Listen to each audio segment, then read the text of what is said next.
All right, we are coming up on 8 o'clock. So, let's settle in, get comfortable, and getting back to our book. Welcome back. This is our 5th and final night of reading The Murder of Roger Ackroyd by Agatha Christie. We've had a whole maze of twists and turns and dead ends, red herrings, and clues that may or may not be everything to the case. We've seen the characters and their various motivations, some intriguing, some mundane. We've had the one of the surprising news that the maid had married the stepson. And so, really what remains is to find out where Captain Patton is, and to come out with who actually did it. I have a couple ideas. I'm going to play it close to the chest tonight, but we'll see whether our own ideas play out. I'm sure everyone has their own theories as well. That's the fun of these sorts of books. You have to suss things out on your own and decide whether, or see if you can come to the same conclusion as the intrepid detective. And if you're wrong, that's also part of the fun. You know, have the wonder and shock and awe of viewing the intellect and deductive powers of the great detectives. And so, let's go ahead and jump back into things then. And we'll see whether or not we will find and solve the murder of Roger Ackroyd. See if we can follow along with Poirot's twisty mind. This should be a relatively short reading tonight as well. We left about 15% of the book left after last time, and we usually chew through about 20. So we should have plenty of time to take it slow and enjoy ourselves and immerse ourselves in the story. So, let's just get lost for a little bit, huh? Alright, let's continue tonight with Chapter 12 of The Murder of Roger Ackroyd. Ursula's Story.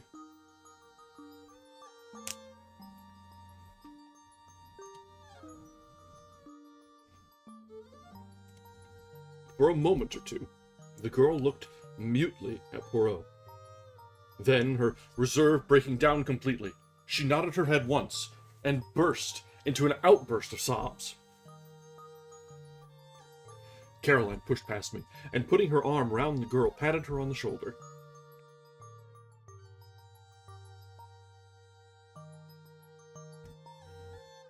There, my dear, she said soothingly. It will be all right. You'll see. Everything will be all right.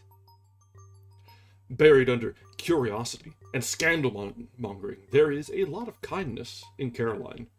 For the moment, even the interest of Poirot's revelation was lost in the sight of the girl's distress. Presently, Ursula sat up and wiped her eyes. This is very weak and silly of me, she said. No, my child, said Poirot kindly. We can all realize the strain of this last week. It must have been a terrible ordeal, I said. And then, to find out that you knew, continued Ursula. How did you know? Was it Ralph who told you? Poirot shook his head. You know what brought me to you tonight, went on the girl. This. She held out a crumpled piece of newspaper, and I recognized the paragraph that Poirot had inserted. It says that Ralph has been arrested. So everything is useless. I need not pretend any longer. Newspaper paragraphs are not always true, mademoiselle, murmured Poirot, having the grace to look ashamed of himself. All the same, I think you will do well to make a clean breast of things. The truth is what we need now, The girl hesitated, looking at him doubtfully. "You do not trust me," said Poirot gently. "Yet, all the same, you came here to find me. Did you not? Why was that?" "Because I don't believe that Ralph did it," said the girl in a very low voice. "I think that you are clever, and will find out the truth. And also, yes, I think you are kind." Poirot nodded his head several times. "It is very good that, yes, it is very good. Listen, I do in verity believe that this husband of yours is innocent. But the affair marches badly. If I am to save him, I must know all there is to know, even if it should seem to make the case against him blacker than before." "How well you understand," said Ursula. "So, you will tell me the whole story, will you not? From the beginning." "You're not going to send me away, I hope," said Caroline, setting herself comfortably in an armchair. "What I want to know," she continued, "is why this child was masquerading as a parlour-maid." "Masquerading?" I queried. "That's what I said. Why did you do it, child? For a wager?" For a living," said Ursula dryly. And, encouraged, she began the story which I reproduce here in my own words. Oh, thank goodness. We're doing this in narrator's voice. Oh, thank goodness. Thank you, Agatha Christie. Thank you. Ursula Bourne, it seemed, was one of a family of 7. Impoverished Irish gentlefolk. On the death of her father, most of the girls were cast out into the world to earn their own living. Ursula's eldest sister was married to Captain Folio. It was she whom I had seen that Sunday, and the cause of her embarrassment was clear enough now. Determined to earn her living, and not attracted to the idea of being a nursery governess, the one profession open to an untrained girl, Ursula preferred the job of a parlour-maid. She scorned to label herself a lady parlour-maid. She would be the real thing, her reference being supplied by her sister. At Fernley, despite an aloofness which, as had been seen, caused some comment, she was a success at her job, quick, competent, and thorough. I enjoyed the work, she explained, and I had plenty of time to myself. And then came her meeting with Ralph Baton, and the love affair which culminated in a secret marriage. Ralph had persuaded her into that, somewhat against her will. He had declared that his stepfather would not hear of his marrying a penniless girl. Better to be married secretly, and break the news to him at some later and more favorable minute. And so the deed was done, and Ursula Bourne became Ursula Baton. Ralph had declared that he meant to pay off his debts, find a job, and then, when he was in a position to support her, and independent of his adopted father, they would break the news to him. But to people like Ralph Baton, turning over a new leaf is easier in theory than in practice. He hoped that his stepfather, whilst still in ignorance of the marriage, might be persuaded to pay his debts and put him on his feet again. But the revelation of the amount of Ralph's liabilities merely enraged Roger Ackroyd, and he refused to do anything at all. Some months passed, and then Ralph was bidden once more to Fernley. Roger Ackroyd did not beat about the bush. It was the desire of his heart that Ralph should marry Flora, and he put the matter plainly before the young man. And here it was that the innate weakness of Ralph Baton showed itself. As always, he grasped at the easy, the immediate solution. As far as I could make out, neither Flora nor Ralph made any pretense of love. It was, on both sides, a business arrangement. Roger Ackroyd dictated his wishes. They agreed to them. Flora accepted a chance of liberty, money, and an enlarged horizon. Ralph, of course, was playing a different game. But he was in a very awkward hole financially. He seized at the chance. His debts would be paid. He could start again with a clean sheet. His was not a nature to envisage the future. But I gather that he saw vaguely the engagement with Flora being broken off after a decent interval had elapsed.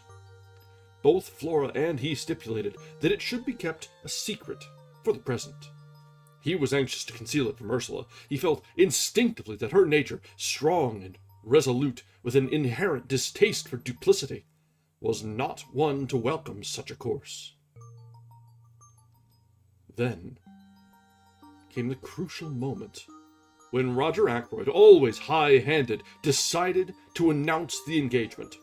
He said no word of his intention to Ralph, only to Flora, and Flora, apathetic, raised no objection.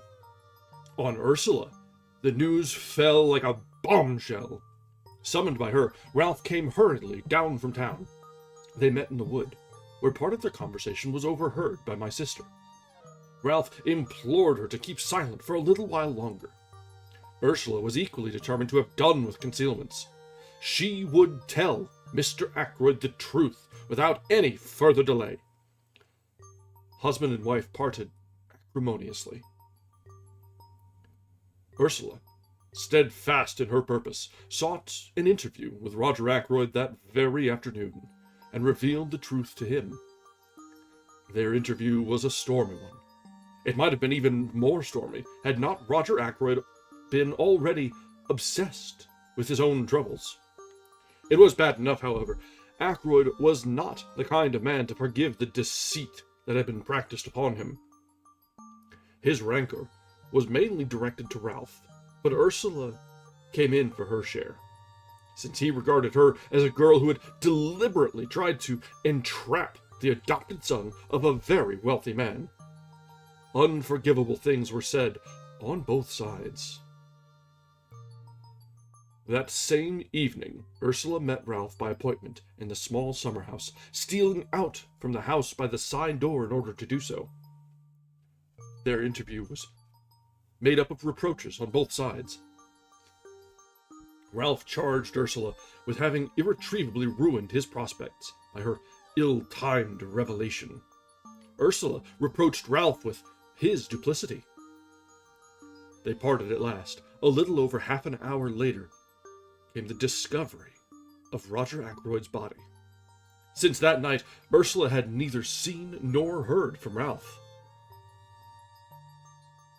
As the story unfolded itself, I realized more and more what a damning series of facts it was.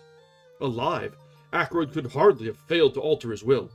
I knew him well enough to realize that to do so would be his first thought. His death came in the nick of time for Ralph and Ursula Patton. Small wonder the girl had held her tongue and played her part so consistently.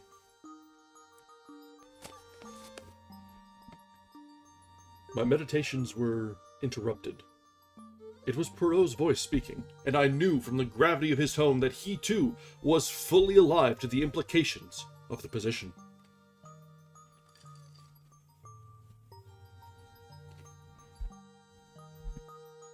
Mademoiselle, I must ask you one question, and you must answer it truthfully, for on it everything may hang. What time was it when you parted from Captain Ralph Patton in the summer house? Now, take a little minute so that your answer may be very exact. The girl gave a laugh, bitter enough in all conscience. Do you think I haven't gone over that again and again in my own mind?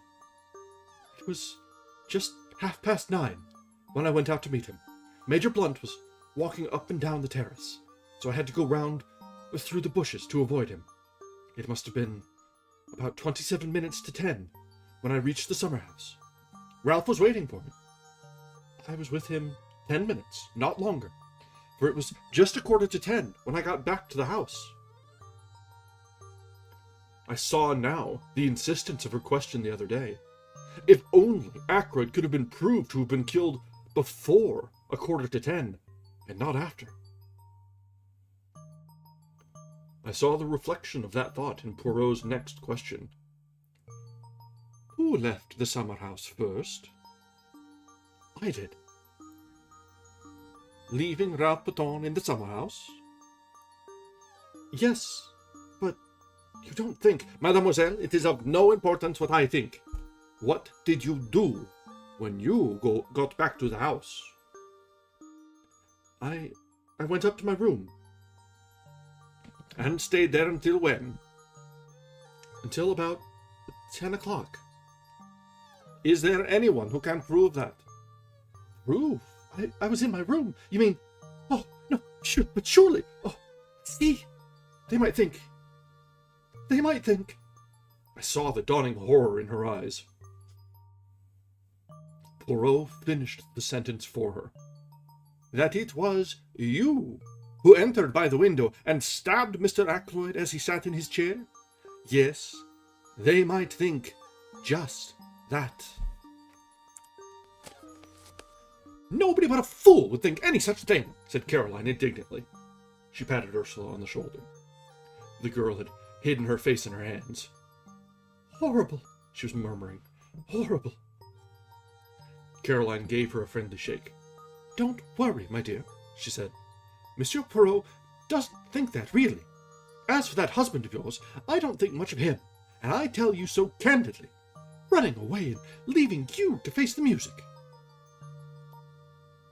But Ursula shook her head energetically. No, no, she cried. It wasn't like that at all. Ralph would not run away on his own account. I see now. If he heard of his stepfather's murder, he might think himself that I had done it. He wouldn't think any such thing, said Caroline.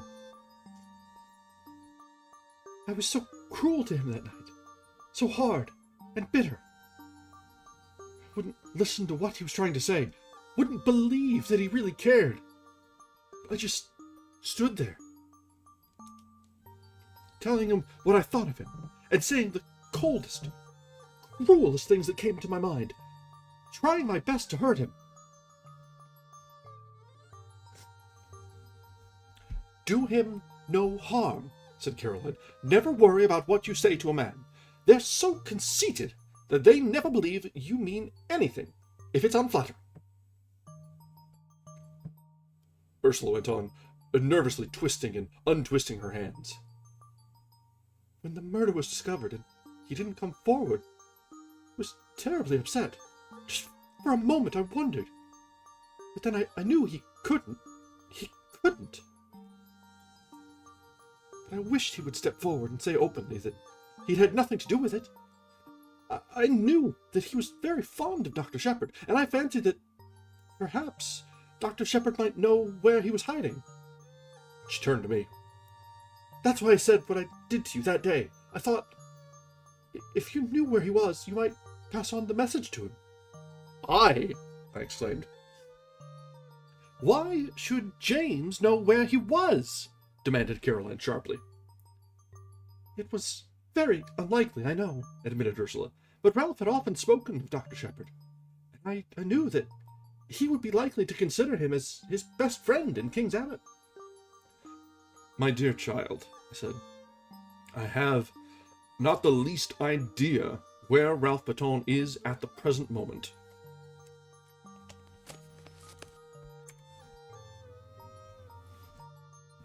That is true enough, said Poirot. But, Ursula held out the newspaper, cutting it a puzzled fashion. Ah, that, said Poirot, slightly embarrassed. A bagatelle, mademoiselle. Rien du tout. Not for a moment do I believe that Ralph Patton has been arrested. But then, began the girl slowly. Poirot went on quickly. There is one thing I should like to know. Did Captain Patton wear shoes or boots that night? Ursula shook her head. I can't remember. A pity, but how should you? Now, madame, He smiled at her, his head on one side, his forefinger wagging eloquently. "No questions, and do not torment yourself. Be of good courage, and place your faith in Hercule Poirot." That brings us to the end of chapter 12. So things are looking rather dire. While Poirot and everyone that we've seen perspective of so far believes that Ralph Paton is innocent, and most likely believes that Ursula here is innocent as well, things don't look good for them. It is the motive is there in spades, the opportunity as well. So we'll have to see how this plays out. It does keep coming back to the shoes and the boots and the color of the boots, because we remember that Poirot was rather disappointed that the shoes that were found at the inn that Ralph Paton was staying in were brown. So I have a feeling that Poirot may have found maybe some boot black or something somewhere, and is trying very, very hard to place things such to rule out certain persons. So we'll see whether that comes to play. Or that could be another red herring. But the fact that it was brought up again here is mighty suspicious.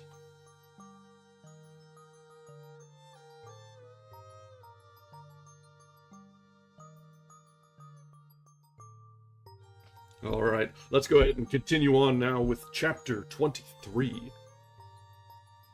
Poirot's Little Reunion.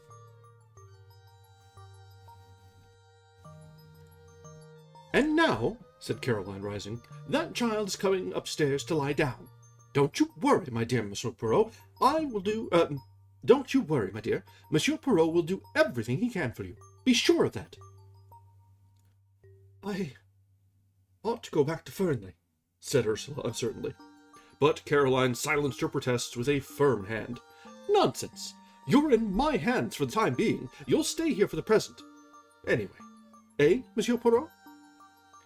"It will be the best plan," agreed the little Belgian. "This evening I shall want Mademoiselle, I beg her pardon, Madame, to attend my little reunion. 9 o'clock at my house. It is most necessary that she should be there." Caroline nodded, and went with Ursula out of the room. The door shut behind them, Poirot dropped down into a chair again. "So far, so good," he said. "Things are straightening themselves out."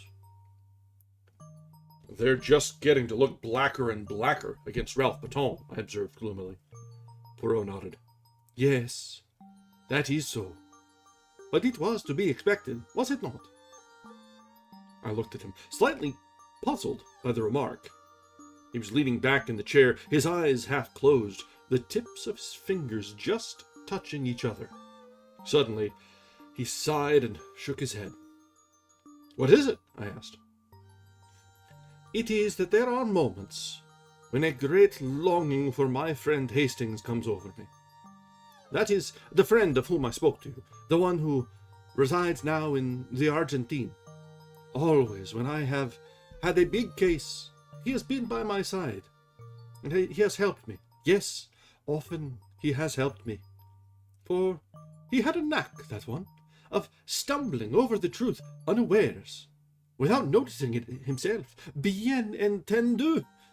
At times, he has said something particularly foolish, and behold, that foolish remark has revealed the truth to me. And then, too, it was his practice to keep a written record of the cases that proved interesting." All right, so Hastings is genuinely just Watson. Okay. I gave a slight, embarrassed cough. "As far as that goes," I began, and then stopped. Poirot sat upright in his chair. His eyes sparkled. "But yes? What is it that you would say?" "Well, as a matter of fact, I've read some of Captain Hastings' narratives, and I thought, why not try my hand at something of the same kind? It seemed a pity not to. Unique opportunity, probably the only time I'll be mixed up with anything of this kind. I felt myself getting hotter and more incoherent as I floundered through the above speech. Poirot sprang from his chair. I had a moment's terror that he was going to embrace me French fashion, but mercifully he refrained. But this is magnificent! You have them, then, written down your impressions of the case as you went along? I nodded. Expertant! Cried Poirot. Let me see them. This instant! I was not quite prepared for such a sudden demand. I racked my brains to remember certain details. I hope you won't mind, I stammered. I may have been a little, personal, now and then. Oh, I comprehend perfectly. You have referred to me as a comic, as perhaps ridiculous, now and then. It matters not at all. Hastings, he was not always polite. Me, I have the mind above such trivialities. Still somewhat doubtful, I rummaged in the drawers of my desk and produced an untidy pile of manuscript, which I handed over to him. With an eye on possible publication in the future, I had divided the work into chapters, and the night before I had brought it up to date with an account of Miss Russell's visit. Poirot had, therefore, 20 chapters. I left him with them. I was obliged to go out to a case at some distance away, and it was past 8 o'clock when I got back, to be greeted with a plate of hot dinner on a tray, and the announcement that Poirot and my sister had supped together at 7:30, and that the former had then gone to my workshop to finish his reading of the manuscript. I hope, James, said my sister, that you've been careful in what you say about me in it. My jaw dropped. I had not been careful at all. Not that it matters much, said Caroline, reading my expression correctly. Monsieur Poirot will know what to think. He understands me much better than you do. I went into the workshop. Poirot was sitting by the window. The manuscript lay neatly piled on a chair beside him. He had his hand on it and spoke. Bien, he said. I congratulate you on your modesty. Oh, I said, rather taken aback. And on your reticence, he added. I said, oh, again. Not so did Hastings Knight, continued my friend. On every page, many times was the word I, what he thought, what he did. But you have kept your personality in the background. Only once or twice does it obtrude in scenes of home life, shall we say. I blushed a little before the twinkle in his eye. What do you really think of the stuff? I asked nervously. You want my candid opinion? Yes. Poirot laid his jesting manner aside. A very meticulous and accurate account, he said kindly. You have recorded all the facts faithfully and exactly, though you have shown yourself becomingly reticent as to your own share in them. And it has helped you? Yes. I may say that it has helped me considerably. Come, we must go over to my house and set the stage for my little performance. Caroline was in the hall. I think she hoped that she might be invited to accompany us. Poirot dealt with the situation tactfully. I should very much like to have had you present, mademoiselle, he said regretfully, but at this juncture it would not be wise. See you, all these people tonight are suspects. Amongst them, I shall find the person who killed Mr. Ackroyd. You really believe that? You really believe that? I said incredulously. I see that you do not, said Poirot dryly. Not yet do you appreciate Hercule Poirot for his true worth. At that minute, Ursula came down the staircase. You are ready, my child, said Poirot. That is good. We will go to my house together. Mademoiselle Caroline, believe me, I do everything possible to render you service. Good evening. We went out, leaving Caroline rather like a dog who had been refused a walk, standing on the front doorstep, gazing after us.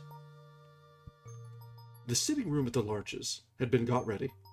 On the table were various syrups and glasses, also a plate of biscuits. Several chairs had been brought in from the other room. Poirot ran to and fro, rearranging things, pulling out a chair here, altering the position of a lamp there, occasionally stooping to straighten one of the mats that covered the floor. He was specially fussy over the lighting.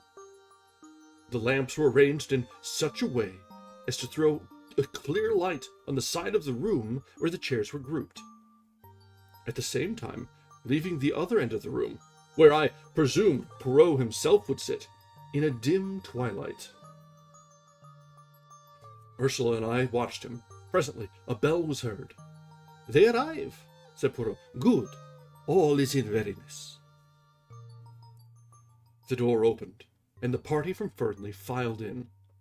Poirot went forward and greeted Mrs. Ackroyd and Flora. "It is most good of you to come," he said, "and Major Blunt, and Mr. Raymond." The secretary was as debonair as ever. "What's the great idea?" he said, laughing. "Some scientific machine? Do we have bands round our wrists which register guilty heartbeats? There is such an invention, isn't there?" "I have read of it, yes," admitted Poirot. "But me, I am old-fashioned. I use the old methods. I work only with the little grey cells. Now, let us begin. But first, I have an announcement to make to you all." He took Ursula's hand and drew her forward. "This lady is Mrs. Ralph Patton. She was married to Captain Patton last March." A little shriek burst from Mrs. Ackroyd. "Ralph married last March? Oh, but it's absurd! How could he be?" She stared at Ursula as though she had never seen her before. "Married to Bourne?" she said. "Really, Monsieur Poirot, I don't believe you." Ursula flushed and began to speak, but Flora forestalled her. Going quickly to the other girl's side, she passed her hand through her arm. You must not mind our being surprised," she said. "You see, we had no idea of such a thing. You and Ralph have kept your secret very well.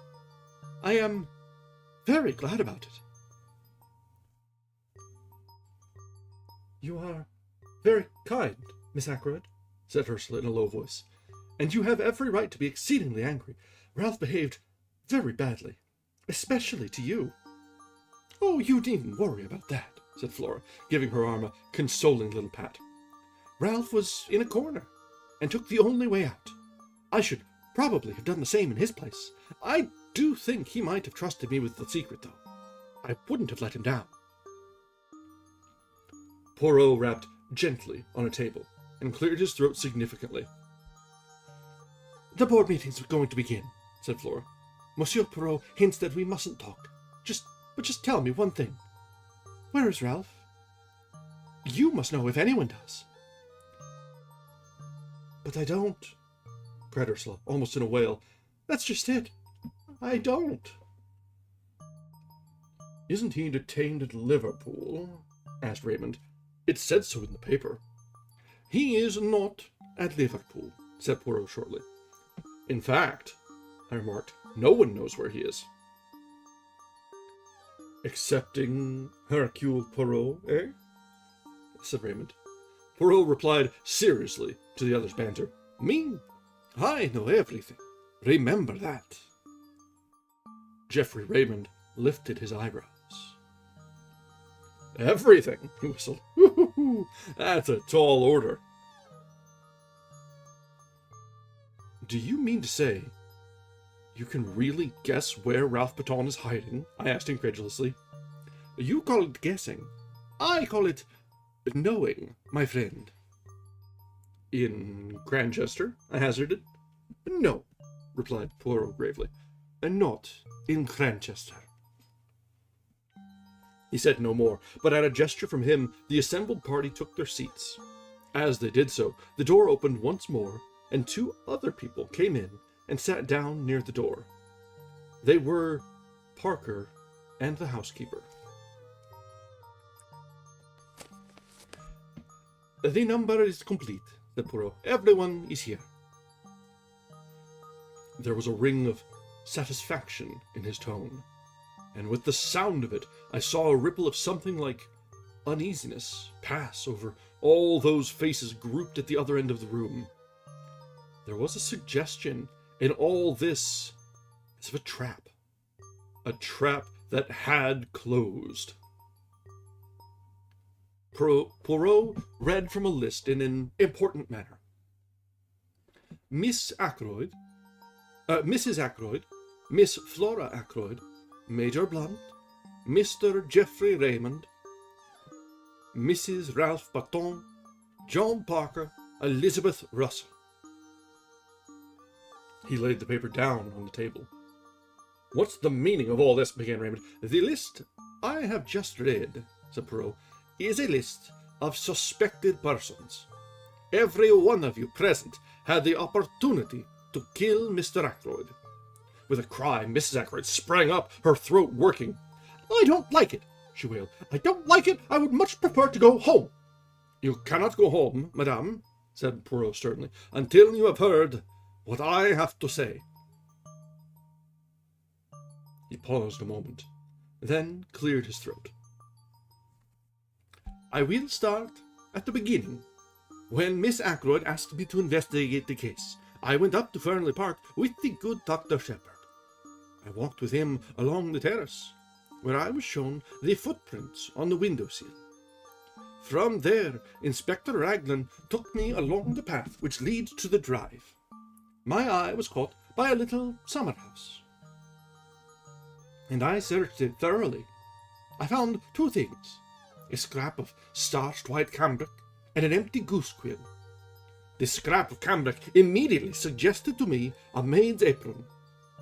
When Inspector Raglan showed me his list of the people in the house, I noticed at once that one of the maids, Ursula Bourne, the parlour maid, had no real alibi. According to her own story, she was in her bedroom from 9:30 until 10. But, supposing that instead she was in the summer house? If so, she must have gone there to meet someone. Now, we know from Dr. Shepherd that someone from outside did come to the house that night.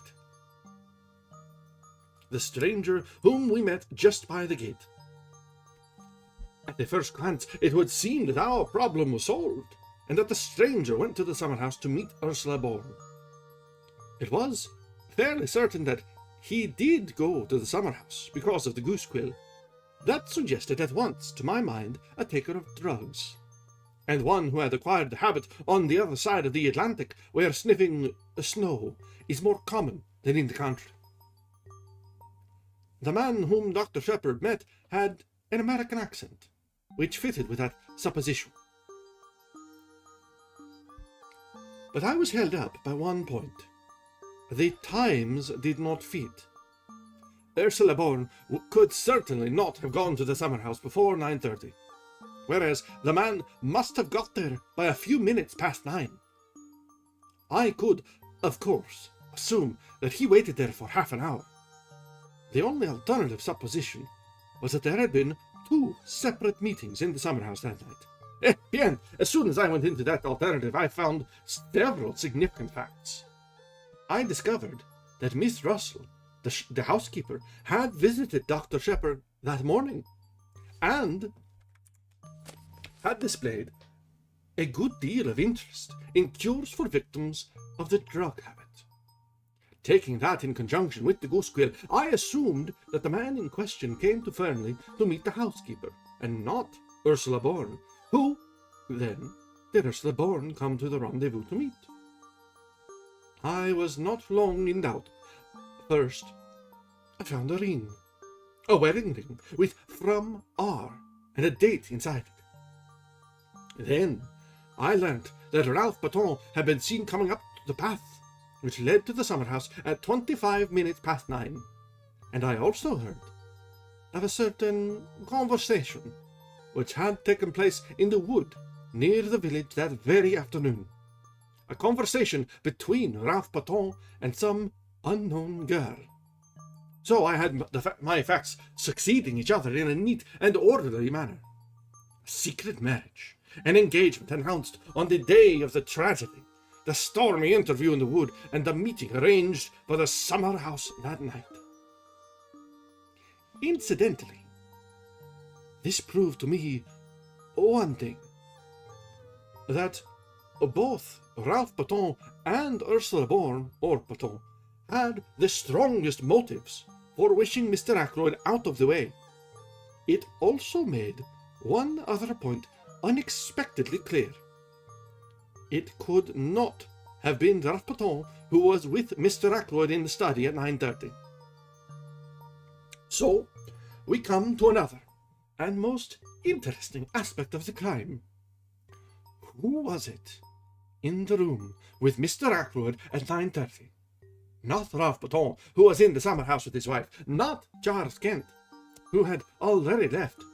Who then? I posed my cleverest, my most audacious question. Was anyone with him? Poirot leaned forward and shot the last words triumphantly at us, drawing back afterwards with the air of one who has made a decided hit. Raymond, however, did not seem impressed, and lodged a mild protest. I don't know if you're trying to make me out a liar, Monsieur Poirot, but the matter does not rest on my evidence alone, except, perhaps, as to the exact words used. Remember, Major Blunt also heard Mr. Ackroyd talking to someone. He was on the terrace outside, and couldn't catch the words clearly, but he distinctly heard the voices. Poirot nodded. I had not forgotten, he said quietly, but Major Blunt was under the impression that it was you to whom Mr. Ackroyd was speaking. For a moment, Raymond seemed taken aback. Then he recovered himself. Blunt knows now that he was mistaken, he said. Exactly. Exactly, agreed the other man. Too many people, too many voices. Yet, there must have been some reason for his thinking so, mused Poirot. Oh, no, he held up his hand in protest. I know the reason you will give, but it is not enough. We must seek elsewhere. I will put it this way. From the beginning of the case, I have been struck by one thing. The nature of those words which Mr. Raymond overheard. It has been amazing to me that no one has commented on them, has seen anything odd about them. He paused a minute, then quoted softly. The calls on my purse have been so frequent of late that I fear it is impossible for me to accede to your request. Does nothing strike you as odd about that? I don't think so, said Raymond. He had frequently dictated letters to me, using almost exactly those same words. Exactly, cried Poirot. That is what I seek to arrive at. Would any man use such a phrase in talking to another? Impossible. That should be part of a real conversation. Now, if he had been dictating a letter... You mean he was reading a letter aloud, said Raymond slowly. Even so, he must have been reading to someone. But why? We have no evidence that there was anyone else in the room. No other voice but Mr. Ackroyd's was heard, remember. Surely a man wouldn't read letters of that type to himself, not unless he was, well, going balmy. You have all forgotten one thing, said Poirot softly. The stranger who called at the house the preceding Wednesday. They all stared at him. Ah, but yes, said Poirot, nodding encouragingly. On Wednesday. The young man was not of himself important, but the firm he represented interested me very much.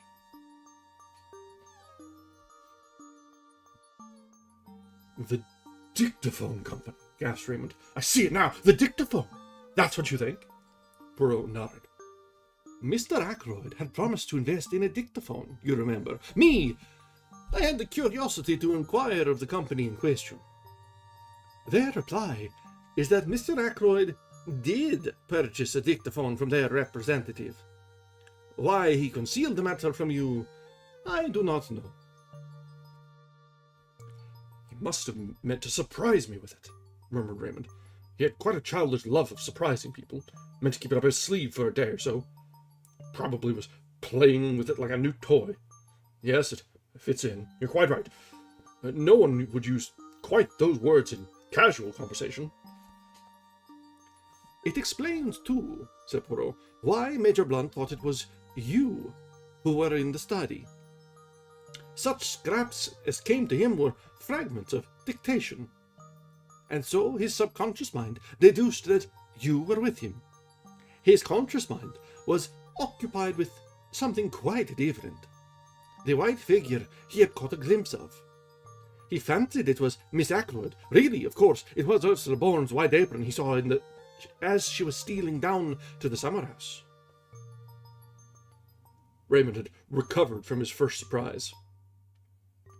All the same, he remarked, this discovery of yours, brilliant though it is, I'm quite sure I should never have thought of it, leaves the essential position unchanged.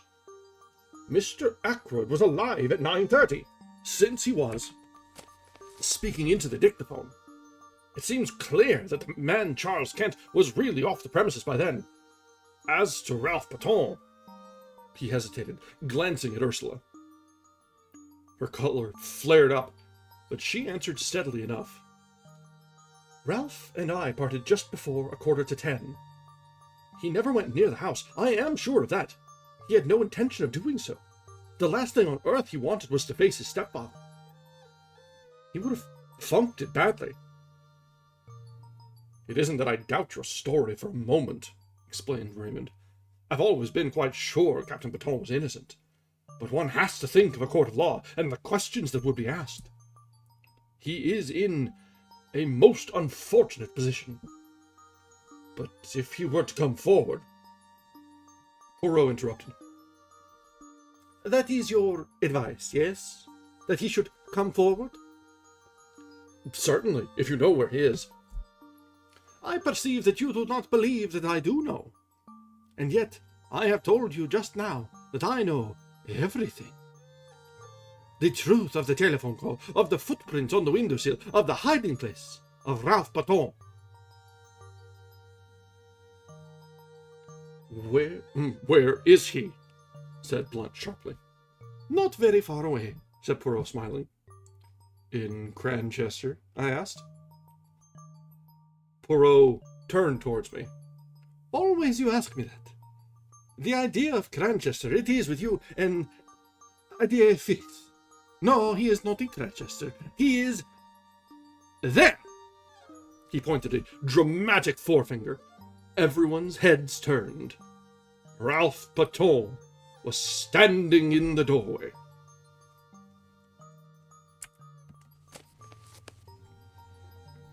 That brings us to the end of chapter 23. And what an end of a chapter that was. We've got a short chapter up next, so I will not break just yet, because let's ride this momentum. Hey Zeta, good to see you stopping in. Enjoy your crafts. Alright, chapter 24, Ralph Patton's story. It was a very uncomfortable minute for me. I hardly took in what happened next, but there were exclamations and cries of surprise. When I was sufficiently master of myself to be able to realize what was going on, Ralph Patton was standing by his wife, her hand in his, and he was smiling across the room at me. Yeah, the obsession's a little weird. If you recall, the obsession started with, I think, his sister saying that she saw Poirot driving back from Cranchester, I think it was. So it's but it's stuck in his mind.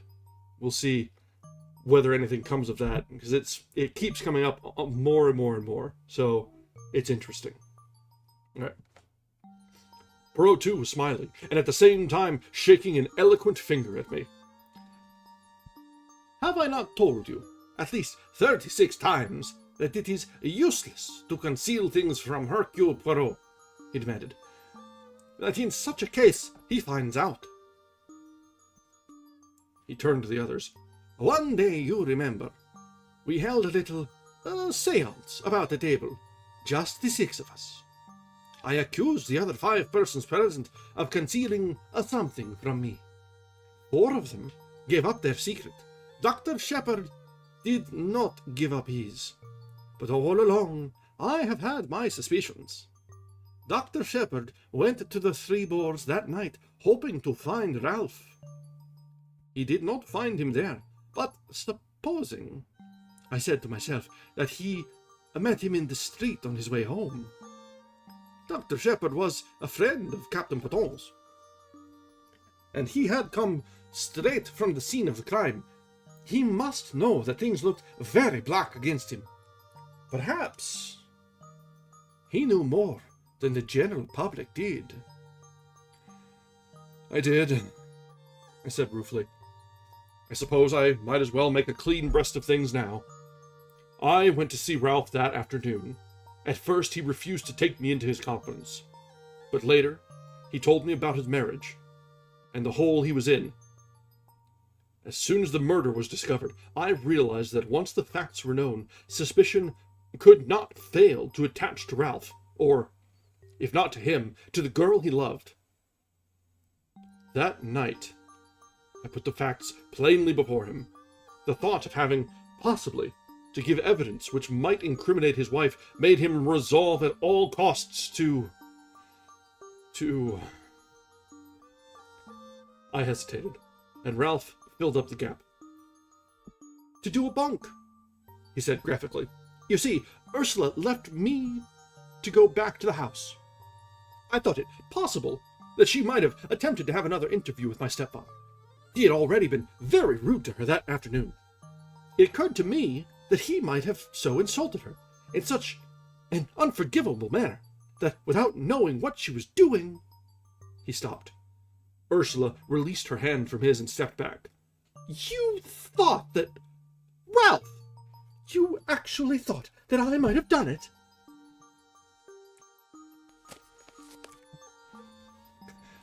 Let us come back to the culpable conduct of Dr. Shepherd, said Perrault dryly.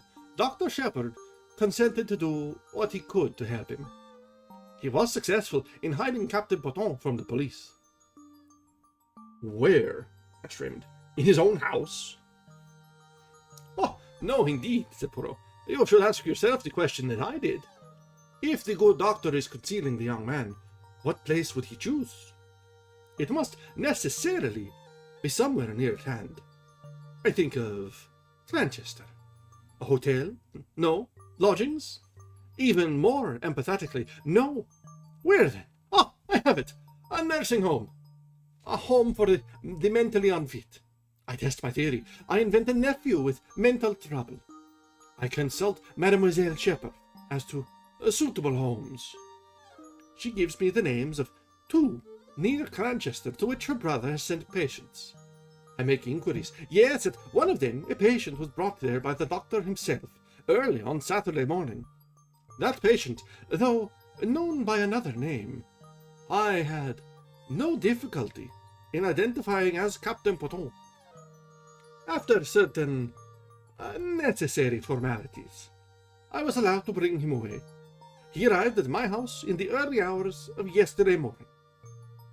I looked at him ruefully. Caroline's home office expert, I murmured. And to think I never guessed. You see now why I drew attention to the reticence of your manuscript, murmured Perrault. It was strictly truthful, as far as it went, but it did not go very far, eh, my friend? I was too abashed to argue. Dr. Shepherd has been very loyal, said Ralph. He has stood by me through thick and thin. He did what he thought was the best. I see now, from what Monsieur Poirot has told me, that it was not really the best. I should have come forward and faced the music. You see, in the home, he never saw a newspaper. Or we never saw a newspaper. I knew nothing of what was going on.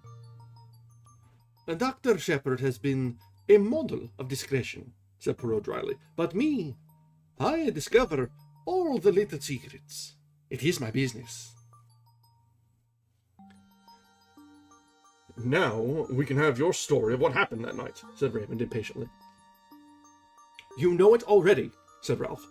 There's very little for me to add. I left the summer house around about 9:45 and tramped about the lanes, trying to make up my mind as to what to do next. What line to take. I'm bound to admit that I've not the shadow of an alibi. But I give you my solemn word that I never went to the study, and that I never saw my stepfather alive, or dead. Whatever the world thinks, I'd like all of you to believe me. No alibi, murmured Raymond. That's bad. I believe you, of course, but it's a bad business. It makes things very simple, though, said Poirot in a cheerful voice. Very simple indeed. We all stared at him. You see what I mean? No? Just this. To save Captain Poton, the real criminal must confess. He beamed round at us all. But yes, I mean what I say. See now, I did not invite Inspector Raglan to be present. That was for a reason. I did not want to tell him all that I knew. At least, I did not want to tell him tonight. He leaned forward, and suddenly his voice and his whole personality changed. He suddenly became dangerous. I will speak to you. I know the murderer of Mr. Ackroyd is in this room now. It is to the murderer I speak. Tomorrow, the truth goes to Inspector Raglan. You understand? There was a tense silence. Into the midst of it came the old Breton woman with a telegram on a salver. Poirot tore it open. Blunt's voice rose abrupt and resonant. The murderer is amongst us, you say? You know? Which? Poirot had read the message. He crumpled it up in his hand. I know. Now. He tapped the crumpled ball of paper. What is that? Said Raymond sharply. A wireless message from a steamer, now on her way to the United States. There was a dead silence. Poirot rose to his feet, bowing. Messieurs and madames, this reunion of mine is at an end. Remember, the truth goes to Inspector Raglan in the morning.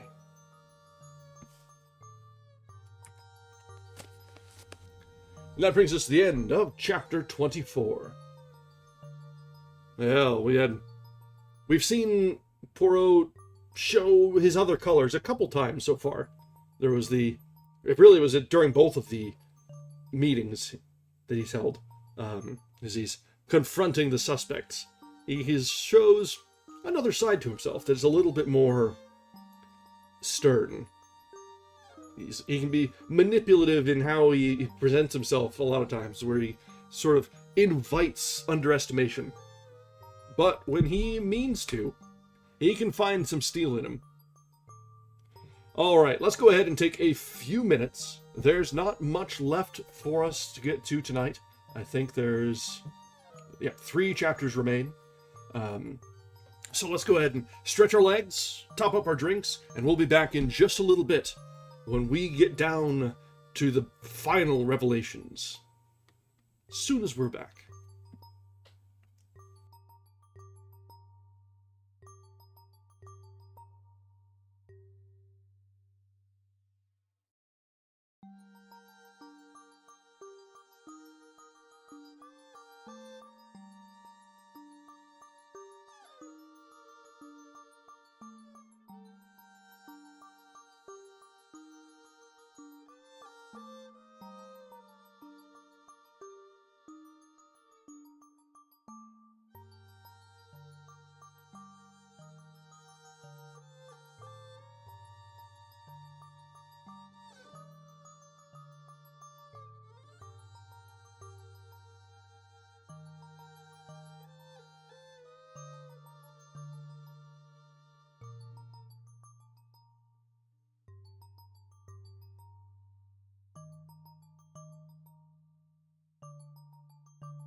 All right, we are back. So, that's we had a couple big twists in these last few chapters. We knew there would be, given how stingy some details have been throughout the book so far. There had to have been some major developments right up at the end. And we are certainly not finished with it yet. So, let's get back into things and see what develops in this new light. Chapter 25. The Whole Truth. A slight gesture from Poirot enjoined me to stay behind the rest. I obeyed, going over to the fire and thoughtfully stirring the big logs on it with the toe of my boot. I was puzzled. For the first time, I was absolutely at sea as to Poirot's meaning.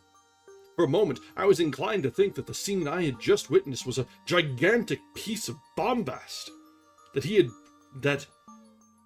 had been what he called playing the comedy, with a view to making himself interesting and important. But in spite of myself, I was forced to believe in an underlying reality. That there had been real menace in his words, a certain indisputable sincerity. But I still believed him to be on entirely the wrong tack. When the door shut behind the last of the party, he came over to the fire. "Well, my friend," he said quietly, "and what do you think of it all?" "I don't know what to think," I said frankly. "What was the point? Why not go straight to Inspector Raglan with the truth, instead of giving the guilty person this elaborate warning?" Poirot sat down and drew out his case of tiny Russian cigarettes. He smoked for a minute or two in silence. Then, "Use your little grey cells," he said. "There is always a reason behind my actions." I hesitated for a moment, and then I said slowly, "The first one that occurs to me is that you yourself do not know who the guilty person is, but that you are sure that he is to be found amongst the people here tonight. Therefore, your words were intended to force a confession from the unknown murderer." Poirot nodded approvingly. "A clever idea, but not the truth. I thought, perhaps, that by making him believe you knew, you might force him out into the open, not necessarily by confession. He might try to silence you, as he formerly silenced Mr. Ackroyd before you could act tomorrow morning.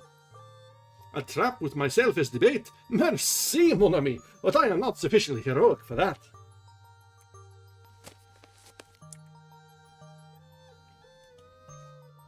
"Then I fail to understand you. Surely, you are running the risk of letting the murderer escape by thus putting him on his guard." Poirot shook his head. "He cannot escape," he said gravely. "There is only one way out. That way does not lead to freedom." "You really believe that one of those people here tonight committed the murder?" I asked incredulously. "Yes, my friend." "Which one?" There was a silence for some minutes. Then Poirot tossed the stump of his cigarette into the grate and began to speak in a quiet, reflective tone. "I will take you the way that I have traveled myself. Step by step, you shall accompany me, and see for yourself that all the facts point indisputably to one person.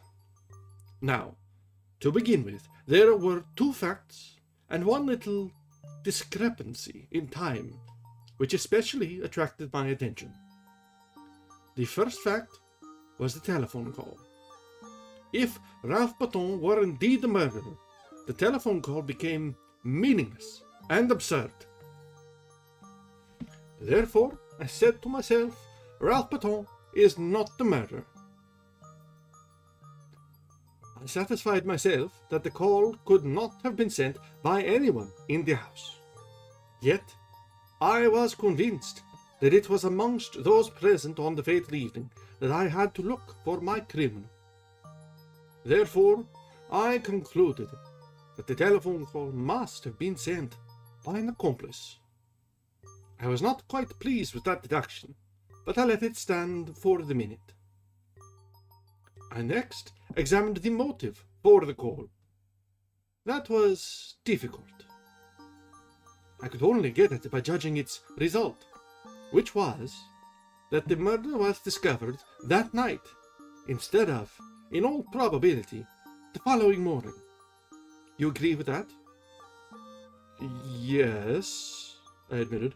Yes, as you say, Mr. Ackroyd, having given orders that he was not to be disturbed, nobody would have been likely to go to the study that night. Très bien. The affair marches, does it not? But matters were still obscure. What was the advantage of having the crime discovered that night in preference to the following morning? The only idea I could get hold of was that the murderer, knowing the crime was to be discovered at a certain time, could make sure of being present when the door was broken in. Or, at any rate, immediately afterwards.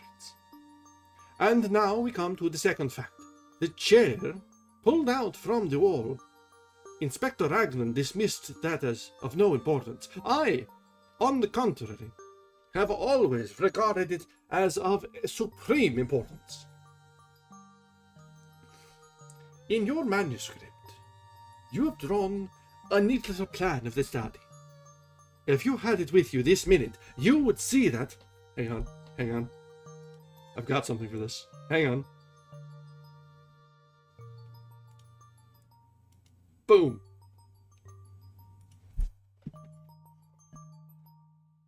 If you had it with you this minute, you would see that the chair being drawn out in the position indicated by Parker, it would stand in a direct line between the door and the window.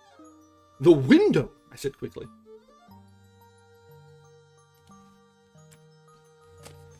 You too have my first idea.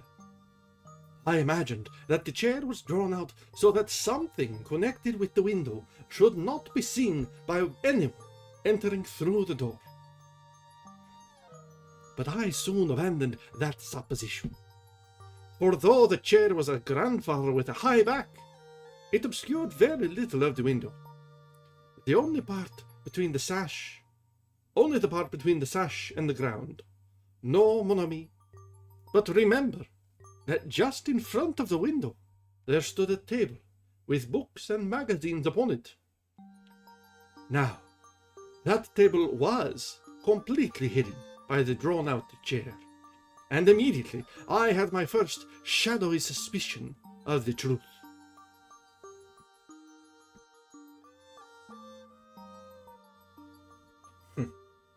Indeed. Supposing that there had been something on that table not intended to be seen, something placed there by the murderer.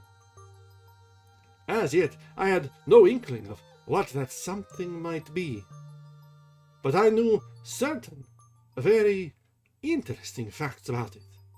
For instance, it was something that the murderer had not been able to take away with him at the time that he committed the crime. At the same time, it was vital that it should be removed as soon as possible after the crime had been discovered. And so, the telephone message, and the opportunity for the murderer to be on the spot when the body was discovered. Now, 4 people were on the scene before the police arrived. Yourself, Parker, Major Blunt, and Mr. Raymond. Parker I have eliminated at once, since at whatever time the crime was discovered, he was the one person certain to be on the spot. Also, it was he who told me of the pulled-out chair. Parker, then, was cleared. Of the murder, that is. I still thought it possible that he had been blackmailing Mrs. Farrar. Raymond and Blunt, however, remained under suspicion, since, if the crime had been discovered in the early hours of the morning, it was quite possible that they might have arrived on the scene too late to prevent the object on the round table from being discovered. Now, what was that object? You heard my arguments tonight in reference to the scrap of conversation overheard. As soon as I learned that a representative of a dictaphone company had called, the idea of a dictaphone took root in my mind. You heard what I said in this room not half an hour ago? They all agreed with my theory, but a vital fact remained to have escaped them. Granted that a dictaphone was being used by Mr. Ackroyd that night, why was no dictaphone found? I never thought of that, I said. We know that a dictaphone was supplied to Mr. Ackroyd, but no dictaphone has been found amongst his effects. So, if something was taken from that table, why should not that something be the dictaphone? But there were certain difficulties in the way. The attention of everyone was, of course, focused on the murdered man. I think anyone could have gone to the table unnoticed by the other people in the room. But a dictaphone has a certain bulk. It cannot be slipped casually into a pocket. There must have been a receptacle of some kind capable of holding it.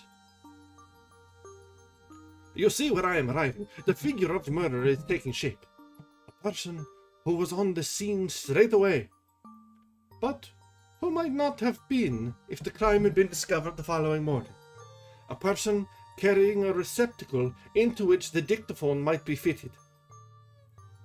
I interrupted. But why remove the dictaphone? What was the point?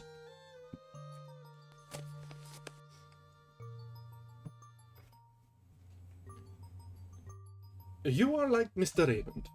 You take it for granted that what was heard at 9:30 was Mr. Ackroyd's voice speaking into a dictaphone. But consider this a useful invention for a little minute. You dictate into it, yes, do you not? And at some time later, a secretary or a typist turns it on, and the voice speaks again. You mean, I gasped. Poirot nodded. Yes, I mean that. At 9:30, Mr. Ackroyd was already dead. It was the dictaphone speaking, not the man. And the murderer switched it on. Then he must have been in the room at that minute? Possibly. But we must not exclude the likelihood of some mechanical device having been applied. Something after the nature of a time lock, or even of a simple alarm clock. But in that case, we must add two qualifications to our imaginary portrait of the murderer. It must be someone who knew of Mr. Ackroyd's purchase of the dictaphone, and also someone with the necessary mechanical knowledge.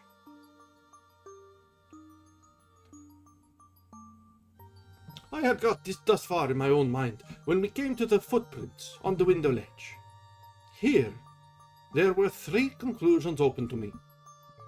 One, they might really have been made by Ralph Patton.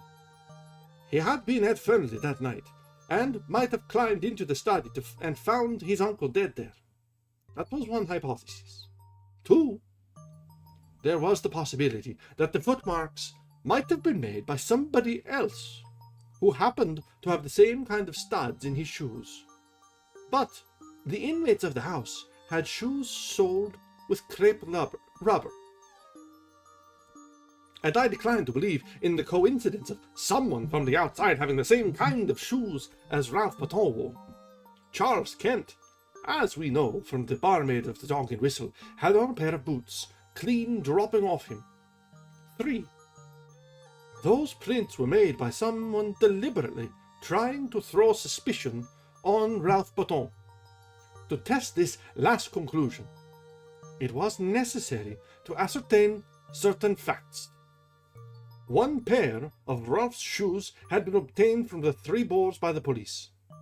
Neither Ralph nor anyone else could have worn them that evening, since they were downstairs being cleaned. According to the police theory, Ralph was wearing another pair of the same kind, and I found out that it was true that he had two pairs.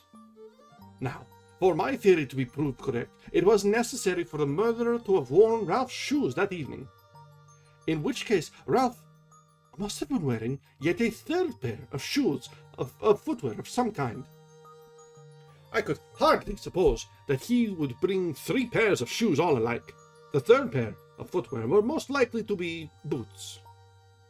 I got your sister to make inquiries on this point, laying some stress on the collar, in order, I admit it frankly, to obscure the real reason for my asking. You know the result of her investigations. Ralph Botton had a pair of boots with him. The first question I asked him when he came to my house yesterday morning was what he was wearing on his feet on the fatal night. He replied at once that he had worn boots. He was still wearing them, in fact, having nothing else to put on. So, we get a step further in our description of the murder. A person who had the opportunity to take these shoes of Ralph Botton's from the Three Boars that day. He paused and then said, with a slightly raised voice, "There is one further point. The murderer must have been a person who had the opportunity to purloin that dagger from the silver table. You might argue that anyone in the house might have done so, but I will recall to you that Miss Ackroyd was very positive that the dagger was not there when she examined the silver table."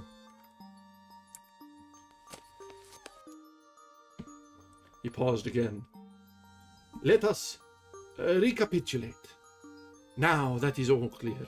A person who was at the Three Boars earlier that day, a person who knew Ackroyd well enough to know that he had purchased a dictaphone, a person who was of a mechanical turn of mind, who had the opportunity to take the dagger from the silver table before Miss Flora arrived, who had with him a receptacle suitable for hiding the dictaphone, such as a black bag, and who had the study to himself for a few minutes after the crime was discovered while Parker was telephoning for the police.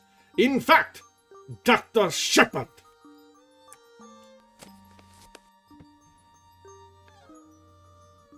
Huh.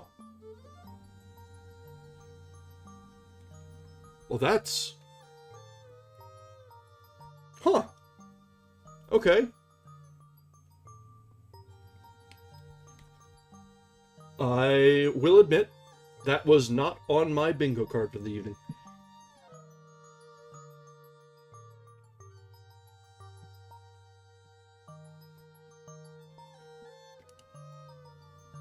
So, with that still sinking in, let's continue. It's of interesting note that we do have an unreliable narrator throughout all this. So there is that aspect of things. And this strains things even further. So, yeah. Alright, so chapter 26. And nothing but the truth. To recap, the previous chapter title was The Whole Truth, and now, and nothing but the truth. I appreciate that. Well done. Well done, Agatha Christie. There was a dead silence for a minute and a half. Then I laughed. "You're mad," I said. "No," said Poirot placidly. "I am not mad. It was the little discrepancy in time that first drew my attention to you, right at the beginning." Discrepancy in time? I queried, puzzled. But yes. You will remember that everyone agreed, you yourself included, that it took 5 minutes to walk from the lodge to the house. Less if you took the shortcut to the terrace. But you left the house at 10 minutes to 9. Both by your own statement and that of Parker, and yet it was 9 o'clock as you passed through the lodge gates. It was a chilly night, not an evening a man would be inclined to dawdle. Why had you taken 10 minutes to do a 5-minute walk? All along, I realized that we had only your statement for it that the study window was ever fastened. Ackroyd asked you if you had done so. He never looked to see. Supposing, then, that the study window was unfastened, would there be time in that 10 minutes for you to run round the outside of the house, change your shoes, climb in through the window, kill Ackroyd, and get to the gate by 9 o'clock? I decided against that theory, since, in all probability, a man as nervous as Ackroyd was that night would hear you climbing in, and then there would have been a struggle. But, supposing that you killed Ackroyd before you left, as you were standing beside his chair, then you go out of the front door, run round to the summer house, take Ralph Baton's shoes out of the bag you brought up with you that night, slip them on, walk through the mud in them, and leave prints on the window ledge. You climb in, lock the study door on the inside, run back to the summer house, change back into your own shoes, and race down to the gate. I went through similar actions the other day when you were with Mrs. Ackroyd. It took 10 minutes exactly. Then home, and an alibi, since you had timed the dictaphone for 9:30. My dear Poirot, I said in a voice that sounded strange and forced to my own ears, you've been brooding over this case too long. What on earth had I to gain by murdering Ackroyd? Safety. It was you who blackmailed Mrs. Farrar, who could have had a better knowledge of what killed Mr. Farrar than the doctor who was attending. When you spoke to me that first day in the garden, you mentioned a legacy received about a year ago. I have been unable to discover any trace of a legacy. You had to invent some way of accounting for Mrs. Farrar's £20,000. It has not done you much good. You lost most of it in speculation. Then you put the screw on too hard, and Mrs. Farrar took a way out that you had not expected. If Ackroyd had learnt the truth, he would have had no mercy on you. You were ruined forever. And the telephone call? I asked, trying to rally. You have a plausible explanation of that also, I assume? I will confess to you that it was my greatest stumbling block when I found that a call had actually been put through to you from King's Abbot Station. I had first believed that you had simply invented the story. It was a very clever touch, that. You must have had some excuse for arriving at Fernley, finding the body, and so getting the chance to remove the dictaphone on which your alibi depended. I had a very vague notion of how it was worked when I came to see your sister that first day and inquired as to what patients you had seen on Friday morning. I had no thought of Miss Russell in my mind at that time. Her visit was a lucky coincidence, since it distracted your mind from the real object of my questions. I found what I was looking for. Among your patients that morning was the steward of an American liner. Who more suitable than he to be leaving for Liverpool by the train that evening? And afterwards, he would be on the high seas, well out of the way. I noted that the Orion sailed on Saturday, and, having obtained the name of the steward, I sent him a wireless message asking a certain question. This is his reply. You saw me receive just now. He held out the message to me. It ran as follows. Quite correct. Dr. Shepard asked me to leave a note at a patient's house. I was to ring him up from the station with the reply. Reply was, no answer. It was a clever idea, said Poirot. The call was genuine. Your sister saw you take it. But there was only one man's word as to what was actually said. Your own. I yawned. All this, I said, is very interesting, but hardly in the sphere of practical politics. You think not? Remember what I said. The truth goes to Inspector Raglan in the morning. But, for the sake of your good sister, I am willing to give you the chance of another way out. There might be, for instance, an overdose of a sleeping draught. You comprehend me? But Captain Ralph Baton must be cleared. C'est façon dire. I should suggest that you finish that very interesting manuscript of yours, but abandoning your former reticence. You seem to be very prolific of suggestions, I remarked. Are you sure you've quite finished? Now that you remind me of that fact, it is true that there is one thing more. It would be most unwise on your part to silence me as you silence Monsieur Ackroyd. That kind of business does not succeed against Hercule Poirot, you understand. My dear Poirot, I said, smiling a little, whatever else I may be, I am not a fool. I rose to my feet. Well, well, I said, with a slight yawn, I must be off home. Thank you for a most interesting and instructive evening. Poirot also rose and bowed with his accustomed politeness as I passed out of the room.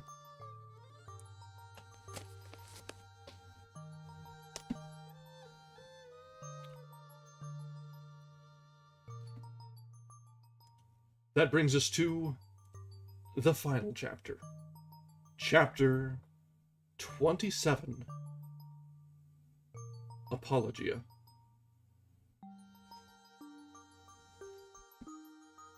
"5 a.m. I am very tired, but I have finished my task. My arm aches from writing. A strange end to my manuscript. I meant it to be published someday as the history of one of Poirot's failures. Odd how things pan out.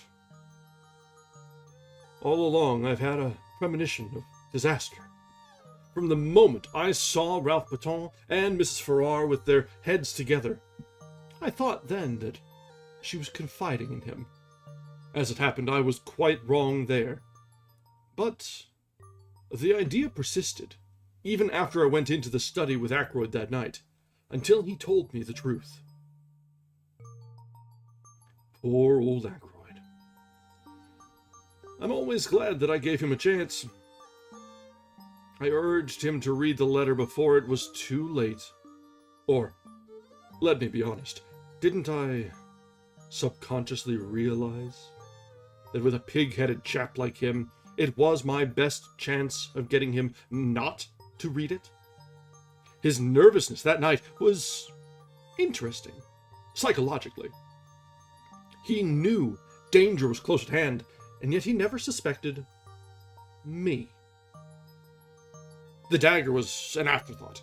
I'd brought up a very handy little weapon of my own. But when I saw the dagger lying in the silver table, it occurred to me at once how much better it would be to use a weapon that couldn't be traced to me. I suppose I must have meant to murder him all along.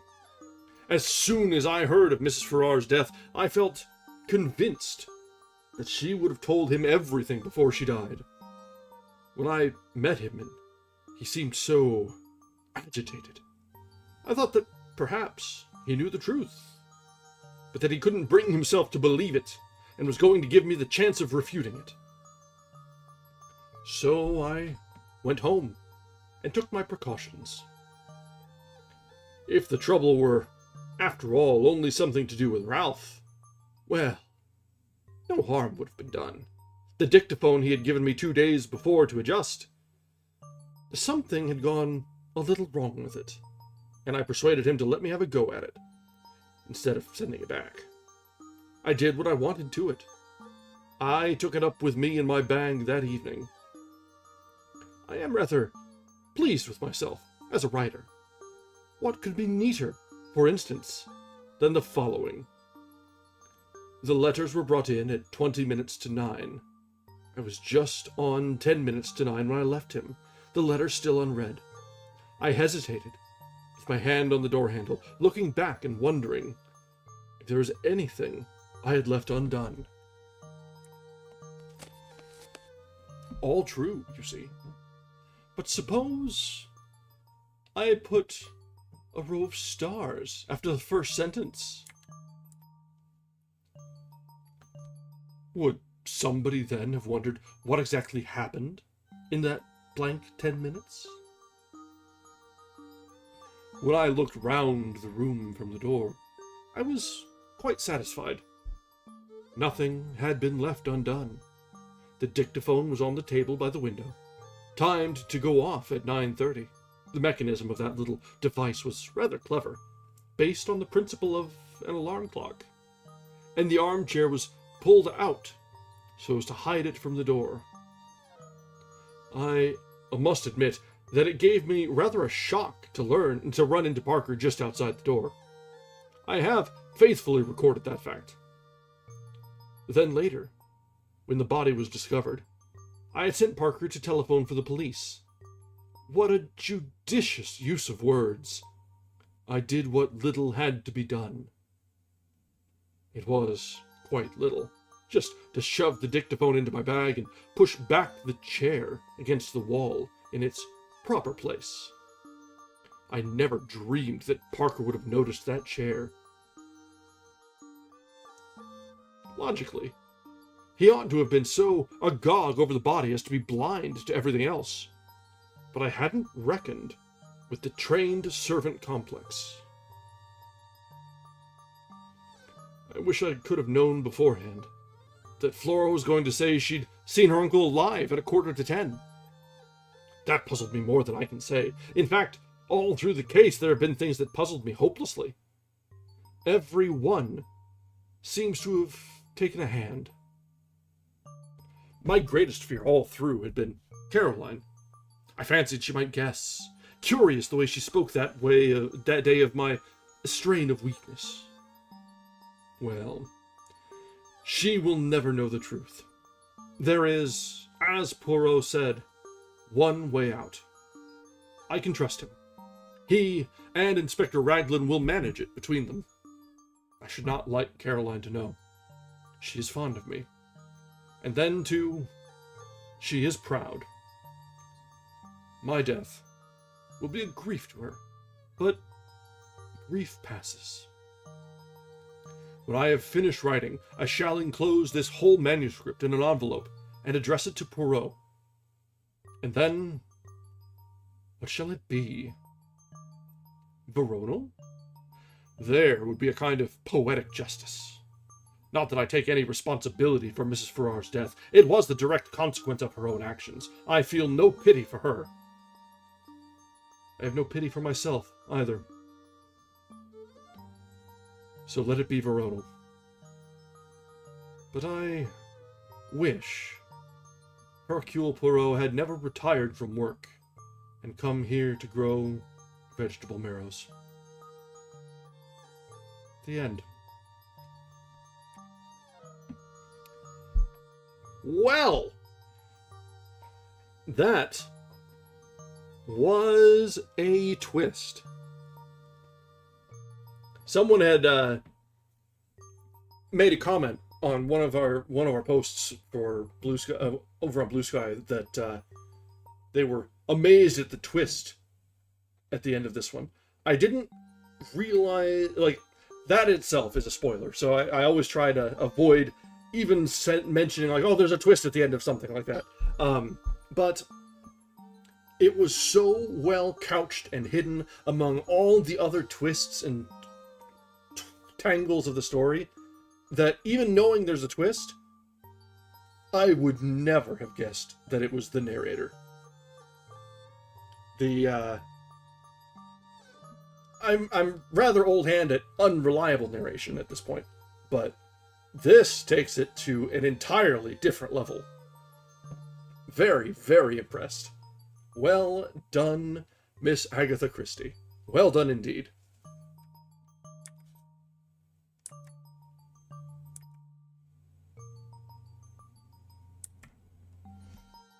So, yeah, that's a very bold move to do it.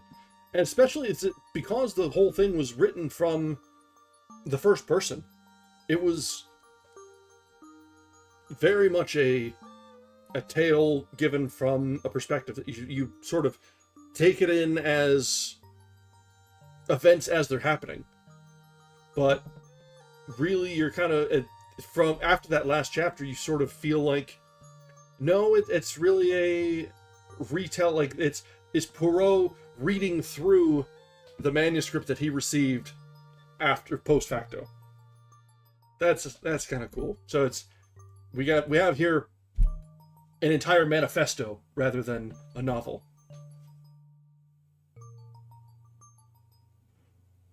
Exactly.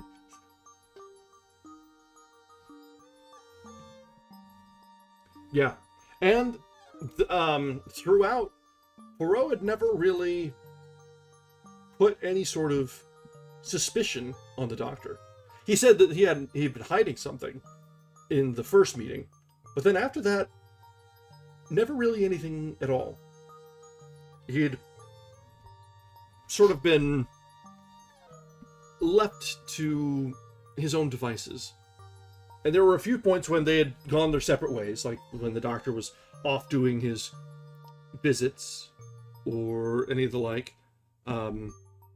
So, wow. That was masterfully done, honestly.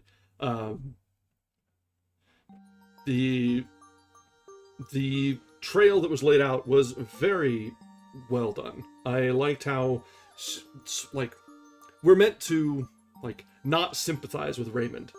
That's either, I was thinking it was either going to be Raymond or Blunt. Both had decent motive, both had opportunity. And they were sort of presented in a way that was in an unforgiving light.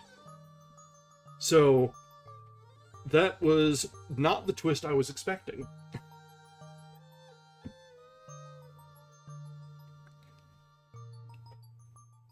This makes me want to read more of Agatha Christie stuff. We'll add it to the pile. There are always many and more things to read. But looking back, this is looking at it even more in contrast and comparison to Sherlock Holmes. This is a huge divergence from what we see typically, because Watson is every bit the Boy Scout. Through and through, there's absolutely no way you can get like an unreliable narration out of Watson as he's relating any of Sherlock's cases. Through this, where we are making comparisons and links even throughout the entire thing, even the characters themselves are relating to Sherlock and Watson in text, meta reference. Let's go. But that last two chapters is a serious branching divergent path.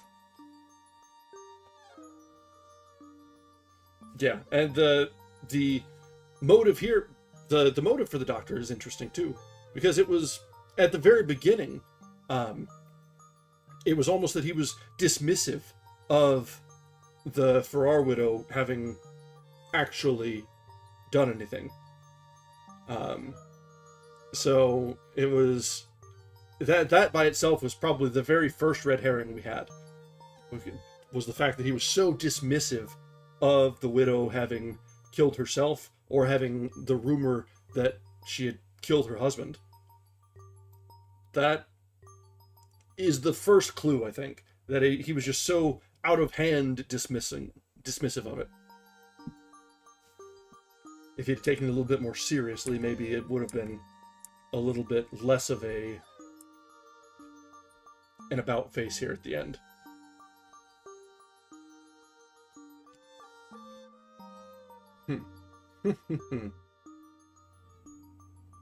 That was really well done.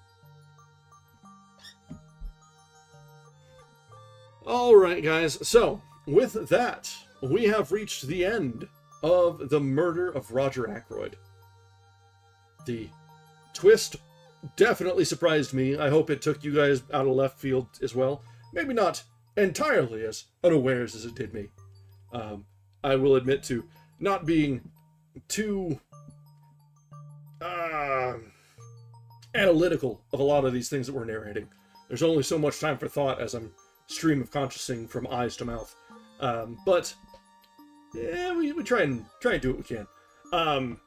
But with that, what do you guys think? Was it fun? I certainly enjoyed myself reading this. It's a very, very welcome change of pace from when we were, I won't say struggling through, but as we powered through Paradise Lost. This is definitely a book that was written purely for enjoyment and to tickle the little gray cells.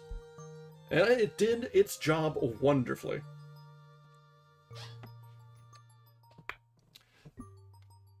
So, with that, we're going to go ahead and wrap things up for the evening. Our next reading will be on Friday, and we are coming up on midway / toward the end of September. So I think it's about time for us to get into the spooky season. See, Murder on the Orient Express is like the classic of classic. Like that is the Agatha Christie book that most people know of or are aware of. It is one of her best. So we'll probably get to it at some point. I think the timing of it is awkward because I think this is one of her earlier works and it is in public domain. I'm not sure if the Orient Express is. Now I'm going to have to look through and see what we've got available to her.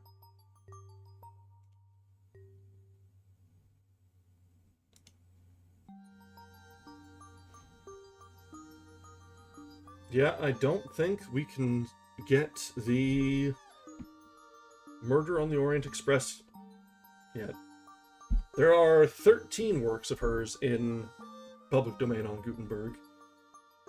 Some of them seem to be collectives.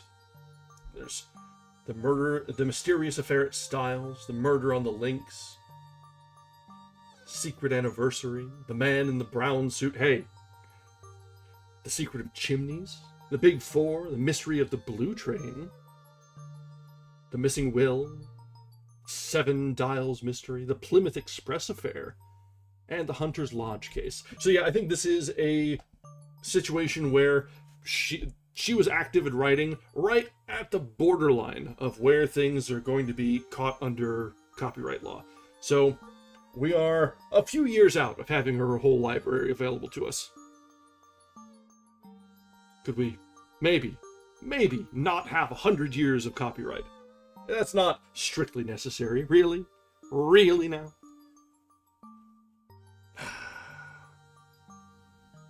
It's gonna bother me all the time.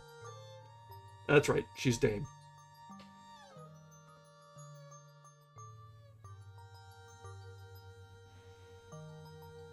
Did I say Mrs.?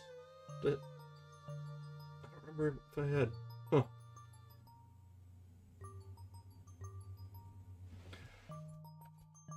But yeah, so before I diverged, given the timing and where we are in the month in the season, I think it is time for us to shift into getting on board with the spooky season. And with that, I have had planned for quite some time. I think Ms. is interchangeable with Dame, isn't it?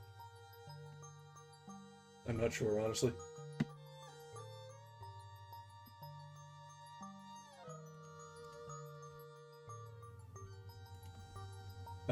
Anyway,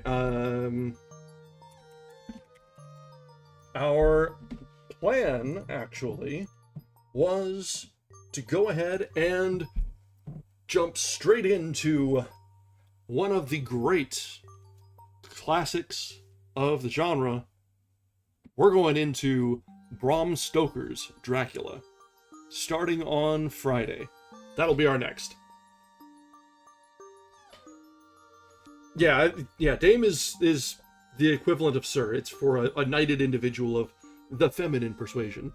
But I guess it's impolite not to give her her proper title.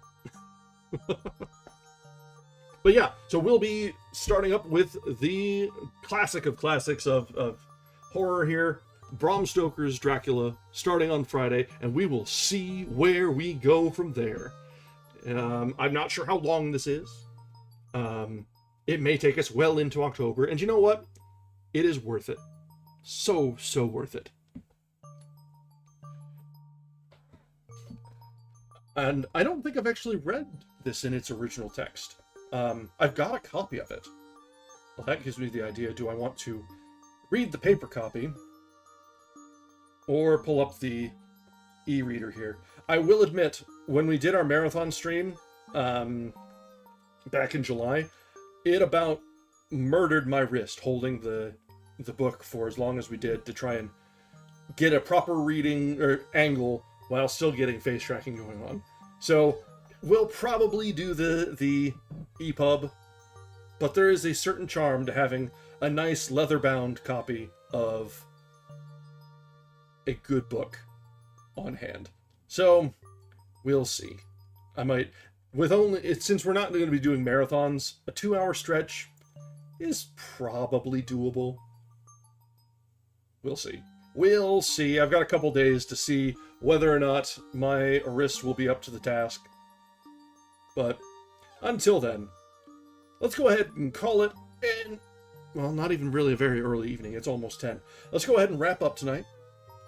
Thank you very much for joining us for tonight, for our conclusion of the Murder of Roger Ackroyd, and for being a part of this journey together as we were following the twists and turns of the mystery and coming to its unexpected conclusion tonight. Until next time, remember, Bram Stoker's Dracula on Friday this coming week.